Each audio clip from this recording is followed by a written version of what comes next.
I'll try to skip through the basics that you're supposed to learn from the books, but for the exam, an idea about anatomy and embryology, you're not expected to do a lot about, about other conditions, but in the diaphragm, because most of the congenital hernias will present later in life. It'd be good to understand the embryology behind it. And then obviously the rest I'll leave up to you and up to your scientific curiosity about physiology and the rest of that. Surface landmark is important not just for diaphragm conditions when you're going to put your bolts. You don't want to end up being in the abdomen, particularly when you start doing robotic surgery, you need to go low. So it's helpful to understand the surface the surface marking of the diaphragm. Also, that's a popular quiz. Sort of when you got medical students attending your theatre and you ask them about your the foramen of the diaphragm. Juliet's smart because this is, I think, from a book you have written or a chapter about. Yeah, that chapter. I will feature again disclosure. Now, something that's applicable to surgery in terms of the anatomy is how the diaphragm is supplied both from arterially, venously, and innervation. This is an abdominal view, and you can see the supply of the diaphragm kind of favors if you are in the abdomen attending to a trauma and someone said, yeah, something in the chest, you're going to cut the diaphragm to enter the chest through the abdomen. And you had the option. These are ideally on the right hand side, go more peripheral, more anterior, on the left hand side, most posterior. And always allow a couple of inches so you can repair the diaphragm when you can. Other than that, I think just sensible, muscles don't hold sutures very well, as much as membranous part. I think you need to be very familiar with your phrenic nerve course for your thymus. It'd be useful to relate to how the left phrenic here is entering the diaphragm, and the nerve supply comes from below. So it perforates the diaphragm and it's supplied from below above. But if you notice here, the left phrenic tend to have a more anterior course towards the latter part. So when you're doing your thymus, and you're kind of not sure where the heart is doing, always be mindful that the phrenic will attack you on the left more. You'll be much closer to it on the left than you do on the right, and you're unlikely to injure it when you're doing your thymus. So, or anything around that area. I think that's all you guys need to just be familiar with. The congenital defects, there's a few of them. Again, Juliet's chapter, when I think we were training that time, yeah. So just to summarize, I think the ones you need to be familiar with is the eventration. Particularly the ones you need to be familiar with is the eventration, because it presents like a phrenic nerve palsy often. So you go and try to do a plication, but you find your quality of your diaphragm is not great. So eventration is loss of muscularization of the diaphragm. And a good radiologist should be able to tell you the difference between them. And then you've got the Bogdanics and the Morgagnis. And I'll talk about those more in detail. But obviously you've got the more extreme diaphragmatic congenital hernias that are part of another more complex, often, syndrome. And they do come with their own challenges, whether you need to support the babies as they present early in life, and whether it's hemodynamically or respiratory through ECMO and others. And usually the babies do this will be part of many things you have to consider when you're correcting these defects, is how you correct the diaphragm. But we skip through that and just get it more into the mainstream thoracic surgery. And so the congenital hernias, more often when I see that, are the late presentation, so they've been there for life, and they get worse as they get as the patient gets older. And so the Bogdanic is by far the most common one, and it's 80% tend to be equal in gender presentation, and it's more often on the right, and it's the posterior one. And I have skipped through the embryology because there's a lot more things to show. So one of the most challenging aspects of repairing these diaphragms is how do you fix it when you don't have a diaphragm to repair. So if you look at the Morgagnis, they tend to be more posterior, so that there isn't much at the back if you're going to put a mesh, so you're going to go pericostally. While at the for the Bogdanic, for the Morgagnis at the front. So usually this is where the tricky part when you're trying to repair put a mesh at the front. The intercostal, the bone, the ribs are wider, the intercostal spaces are narrower, trying to pass a suture. So they're harder to repair, and they are the one to take seriously. If you see a Morgagni, it's normally small, trivial, patient might not have any symptoms. These are the ones that's going to come a few months later with a letter from you saying, treated conservative management and came in with bowel obstruction. So Morgagni, the smaller the defect, the more dangerous the hernia is. So the ones that tend to make us get us excited are the big ones, but the small ones are the ones who tend to bite. So be mindful of that, and the sort of workup you need to do for repairing this diaphragm. So as I said, the main problem is either a volume issue, that you've got a chest full of abdominal contents, so the patient will come to you with breathlessness and all the symptoms related to decreased respiratory function, or you're going to need to offer them an operation prophylactically to prevent incarceration. And clearly, if they already come incarcerated or with bowel obstruction, this is a general surgical problem, so they are dealt with laparotomy.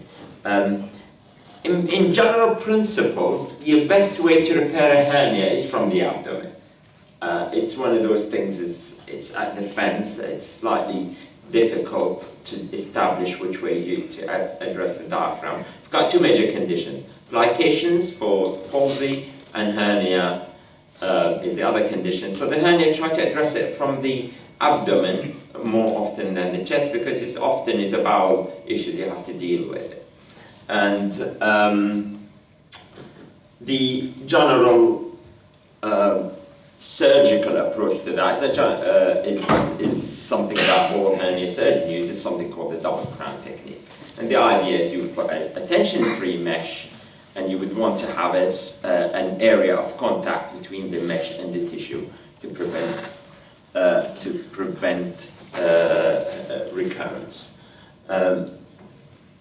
The third, not too very dissimilar from in presentation, is your traumatic delayed presentation, or in fact they could present immediately in the context of trauma, and you have to deal with them if you're doing a laparotomy. And the percentages are there. These slides are already in your USB stick, so you should be able to get access to them. The main issue is the ones that come to you late presentation, and you have to deal with them the same way you deal with the congenital ones. These ones you would know that they've already been either beaten up before or got some sort of a road traffic accident, and you would be more suspicious about that. So, so as I said, the general principles, you want to approach these diaphragms from the abdomen, and there is a continuous effort to do it minimally invasive. And usually when you've got a very large hernia, it's difficult to just settle the diaphragm. So historically we've been doing thoracoabdominal. There's a series of presentations about people attempting laparoscopy, VATS, one or the other, or trying both. So there haven't been very many successful attempts, or at least published reports. I think people who are doing it tend not to publish. I think there's a group in Dublin have presented a series. And we have, sorry, I've gone the wrong way.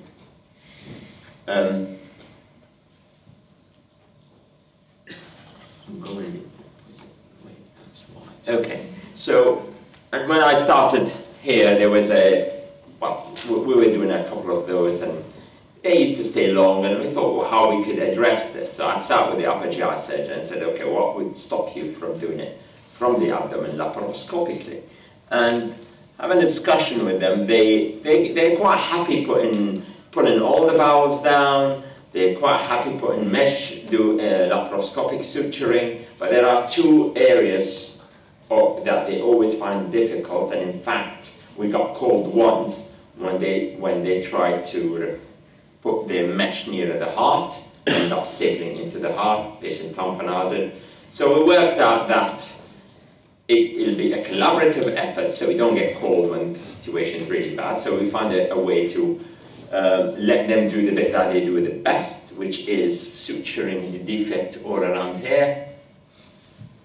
And the two areas that they struggle with is when they have to get around the back or around the front, when the ribs are, they can't get around it laparoscopically. And near the heart, you don't want them to get anywhere near it. So with that in mind, we divided the procedure with a very good colleague of mine in Heartlands. And he'd start through laparoscopy. Rena's area presented those cases when you worked with me. So he start laparoscopically, and they put 5 ports. They're all very well described in your booklet, in your USB stick. And then they will pull the bowels, they put the mesh in the abdomen, and they will fix it loosely in the area that they're most comfortable with. They leave it away from the rib, and they leave the edges thrown inside the chest for me to go into a second layer from inside, get as close to the heart as I could there, and go around the ribs. And that's the general principle. And then I'll turn them, and I had started doing VATS. Again, I got prompted by Joel to do my VATS application when I first started in 2017, and we took the same approach and started suturing those. I'll just show you quickly. This is a very sped up operation to achieve this kind of repair. So first of all, you can see this is laparoscopically pulled all the bowels, and then they've got, in congenital conditions, occasionally you find that the bowels are extraplurally, so you have to dissect them, bring them down. But again, if you've got a very good colleague, here you can see the spleen is kind of in the chest. You're trying to flip it into the abdomen without maneuvering it. So 5 minutes, I'm going to be quick. And then we just put the mesh. They loosely fix it, and then I'll go inside. Anyway, I'll go inside here, I think, and I'll do the second layer through the abdomen. Here's going down through the chest, going down the ribs, and I thought I'll put the slide because what Joe was saying about a cardiac arrest from the heart being pushed. This is the latest one we did. We did a series of 6 and they all did well. The latest one, you can see how severe it is. And we've done the abdominal phase, just a learning point. And when we turned her on her side to do the chest, she's arrested and she would not come out. And we did not do the second phase. But she survived it. She's fine. She's still done in one phase. But you can see how severely this can be with the heart being shifted or to the other side. Anyway, so this is the group patient demographics. Since then we did the extra 2 of them, and these are the causes of Yeah, and the next main one is the paralysis of the diaphragm. Again, these are the causes. You need to be familiar with them. The one thing in mind that you should keep in mind is the dysfunction of the diaphragm is not just the paralyzed diaphragm. Is the contralateral diaphragm is also dysfunctional because it needs it's pulling against a loose anchor, which is the other side. And we've demonstrated that. Professor Naidu from the unit has done an elegant work imaging the functioning hemidiaphragm, and it showed how different it is. And it's generally, it started as thoracotomy and now become very popular VATS operation. What's the advantage about VATS operation is you get to compress the chest with CO2 and you get to work with a very flex diaphragm, so you don't have to fight with the abdomen all the time. And I have this theory that actually you could do a better plication with VATS than you would with thoracotomy. Might be shocked for that. And but in the end, you are doing a symptomatic operation, similar to LVRS, and you want to make sure that the patient gets the most benefit. So, from your point of view, you want to make sure the patient is really symptomatic. You're not just treating a raised diaphragm. They do have a diaphragmatic dysfunction, and if you've got paradoxical movement, you go more empowered that you can make things better, which means you're even going to improve their contralateral side.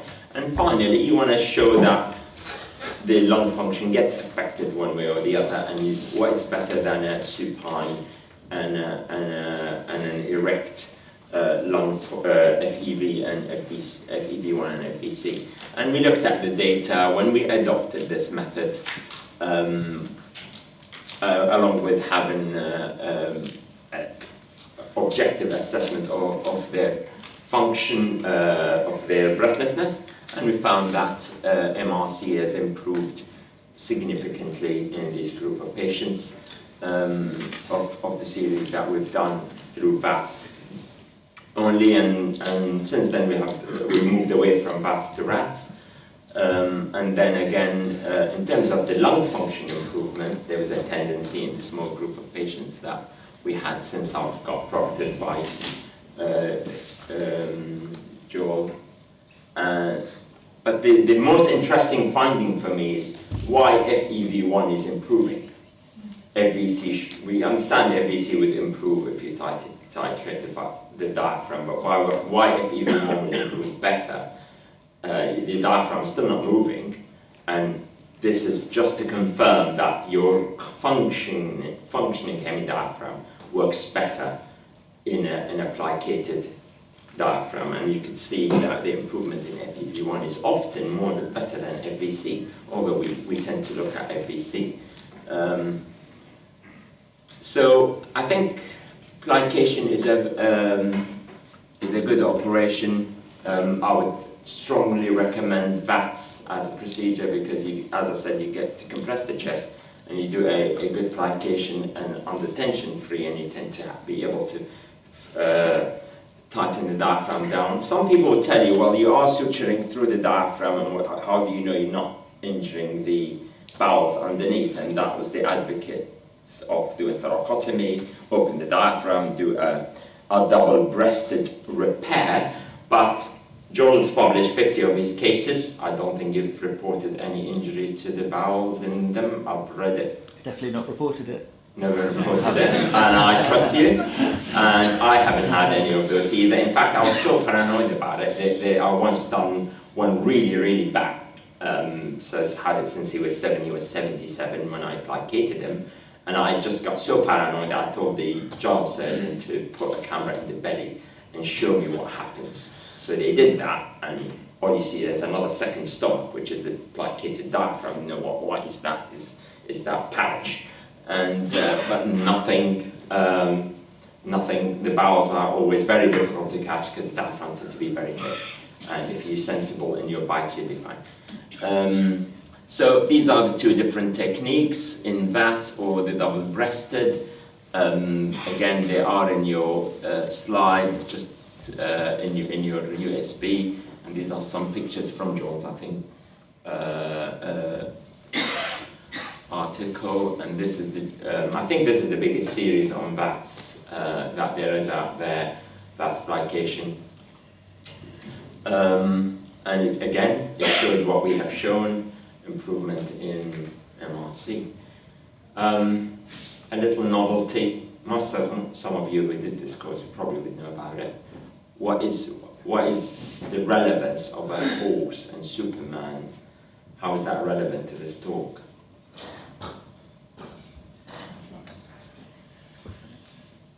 No takers? You fell off the horse and broke his C-spine. Correct. That's right, and that's him. Is it Rees? Christopher Rees, that's right. So yes, he was the first one who, or one of the early patients who got an FDA approval for diaphragm pacing. So I thought I'll give you just general principle about diaphragm pacing. You will get a letter from the respiratory physician for a phrenic nerve palsy. Could you consider this patient for pacing or plication, or sometimes they send you for pacing. Now, the only indication for pacing is something called upper motor neuron defect. The diaphragm, the phrenic nerve, if it's cut between its the neuron in the neck, anywhere between there and your diaphragm, you cannot pace it, it's gone. So you get fibrose. So the only indication is obviously from the from upper, either central or like ALS or central nervous system defects, or spinal injury above the nuclei of the phrenic. It took a bit of a bad publicity because of the DIPAL randomized control trial, which was published, had to stop early because there was a lot more complication in the surgical arm. There are some major flaws in this trial. They used abdominal approach, understand that. They tried to pace the diaphragm directly with wires, and rather than trying to pace the phrenic in an intact phrenic, so they bypassed the phrenic altogether, thinking they could overcome a dysfunctioning nerve, but technically speaking, the innervation will not be the same without the diaphragm. And I think that's, just be aware of all the other condition, which is the hiatal hernias, which is upper GI issues, and the radium, isn't it? Thank you.